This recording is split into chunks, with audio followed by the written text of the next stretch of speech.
देखिए, पहली बात तो अगर शशि हम लोग बात करें कि जब पाकिस्तान की तरफ से जब हमने जो है जो कल वाला जो हमने अटैक किया था, जो ऑपरेशन सिंदूर हमने जो किया पाकिस्तान के अगेंस्ट में किया, तो पाकिस्तान के जितने भी हमने जो टेररिस्ट जो कैंप्स थे, उनके लॉन्च पैड्स थे, उनको डिस्ट्रॉय किया।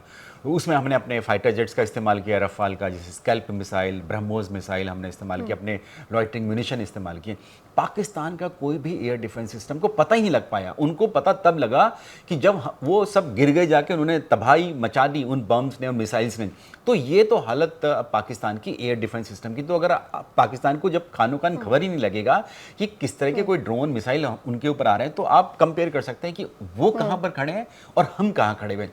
अभी जो हमने दिखाई है अपनी क्षमताएं, सैन्य क्षमताएं या मिलिट्री कैपेबिलिटी जो हम दिखा रहे हैं, कैपेसिटी जो है, ये सिर्फ और सिर्फ आप ये मान के चलिए भी 1% है। ये अब पाकिस्तान के खिलाफ हमने जो इस्तेमाल किया, अभी जब पूरा इस्तेमाल करेंगे ना, भारत की आपने देखा होगा जो ग्लोबल इंडेक्स आया है, मिलिट्री ग्लोबल इंडेक्स, उसमें भारत की जो मिलिट्री पावर है वो 4th नंबर पे है।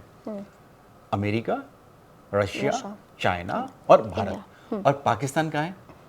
टॉप 10 में भी नहीं है, वो 12वें नंबर पे है। उसके जो सैनिक हैं हमसे आधे हैं।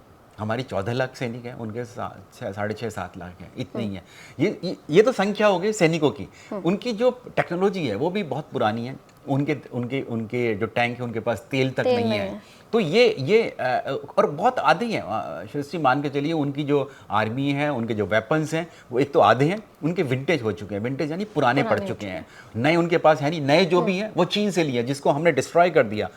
उसके बाद जो ऑपरेशन सिंदूर पार्ट 2 हुआ, हमने जो पाकिस्तान की जो एयर डिफेंस सिस्टम है उनको डिस्ट्रॉय कर दिया है, उनके रडार सिस्टम को डिस्ट्रॉय किया है। तो ये दिखाता है कि, और ये बात कोई ओपन सीक्रेट है कि अगर कोई युद्ध होता है तो पाकिस्तान 4 दिन से ज़्यादा भारत के सामने नहीं टिक पाएगा।